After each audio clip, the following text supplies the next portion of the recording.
നിങ്ങൾ can cake കഴിച്ചിട്ടുണ്ടോ? കേക്കും മോസസും കൂടി മിക്സ് ആയിട്ടുള്ള ഒരു ഫോറിൻ ഡെസേർട്ട് ആണ് ഈ കാണുന്നത് കേട്ടോ. നിങ്ങൾ എന്തായാലും ഇതുവഴി വരുമ്പോൾ മസ്റ്റ് ആയിട്ട് ട്രൈ ചെയ്യേണ്ടി ഒന്നൊന്നര ഐറ്റം ആണ്. ഹായ് ഫ്രണ്ട്സ്, നമ്മുടെ കോഴിക്കോട് അടുത്ത ട്രെൻഡിങ് ആയിട്ട് എത്തിയിട്ടുണ്ട്. രണ്ട് ചെറുപ്പക്കാർ തുടങ്ങിയ ഒരു ചെറിയ സംരംഭമാണെന്ന് കണ്ടിട്ട് തോന്നുന്നത്. നമുക്ക് എന്തായാലും ഒന്ന് പോയി എക്സ്പ്ലോർ നോക്കിയാലോ. So come on guys.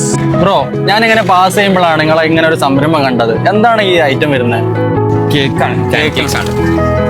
നമ്മളെ കേക്കും മോസസും കൂടി മിക്സ് ആയിരുന്ന ഒരു ഡെസേർട്ടാണ്. നിലവിൽ 6 ഫ്ലേവേഴ്സിലായിട്ടാണ് ഈ ഒരു ഐറ്റം ഇവരിപ്പോ സപ്ലൈ ചെയ്യുന്നത് കേട്ടോ. പക്ക ഹോം മെയ്ഡ് ഐറ്റം ആണ് കേട്ടോ ഇത്. 100 രൂപയാണ് ഈ ഒരു ഐറ്റത്തിന് വരുന്ന ചാർജ്. ആദ്യം ക്രീമും അതിന്റെ താഴെ കേക്കും, പിന്നെ ഏതാണോ ഫ്ലേവർ ഉള്ളത് അതും അതിന്റെ താഴെ നട്ട്സും കാര്യങ്ങളൊക്കെ ആണ് ഈ ഒരു ഐറ്റത്തിനകത്ത് ഉണ്ടാവുക. ഞാൻ ട്രൈ ചെയ്യാൻ പോണത് പിസ്താഷ്യോ വൈറ്റ് എന്ന് പറഞ്ഞ ഒരു ഐറ്റം ആണ് കേട്ടോ. നല്ല സോഫ്റ്റ് ആയിട്ടുള്ള ഒരു ഐറ്റം തന്നെയാണ്. ഞാൻ എന്തായാലും ഒരു ബൈറ്റ് എടുത്താൽ കൊണ്ട് കഴിച്ചു നോക്കിട്ടോ. സംഭവം കൊള്ളാം, അടിപൊളി. ഓവർ മധുരവും കാര്യങ്ങളും ഇല്ല, പക്ഷെ എല്ലാവർക്കും കഴിക്കാൻ പറ്റുന്ന ഒരു കിടിലൻ സാധനം. അടുത്തായിട്ട് ട്രൈ ചെയ്തത് ഈ കാണുന്ന റെഡ് വെൽവെറ്റ് ആണ് കേട്ടോ. ഇതെന്റെ ഫേവറേറ്റ് ആയിട്ടാണ് ഇവിടുത്തെ സംഭവം. അടിപൊളി ടേസ്റ്റ് ആണ് കേട്ടോ. ഒന്നിന് പുറകെ ഒന്നായി കഴിച്ചു പോകും. ഇവര് വീക്കെൻഡ്സിൽ മാത്രമേ ഇവിടെ ഓപ്പണിംഗ് ഉണ്ടാവുള്ളൂ കേട്ടോ. അപ്പൊ ലൊക്കേഷൻ വരെ നമ്മുടെ കോഴിക്കോട് മുഖദാറ് ബീച്ച് കയറി കുറച്ച് മുന്നോട്ട് പോയാൽ റൈറ്റ് സൈഡിൽ കാണാൻ പറ്റും ക്യാൻകോ എന്ന് പറഞ്ഞിട്ട് ഇതേപോലെ ഡെസേർട്ടിന്റെ ഷോപ്പ് കേട്ടോ. അപ്പൊ അടുത്ത് കാണാം. ബൈ.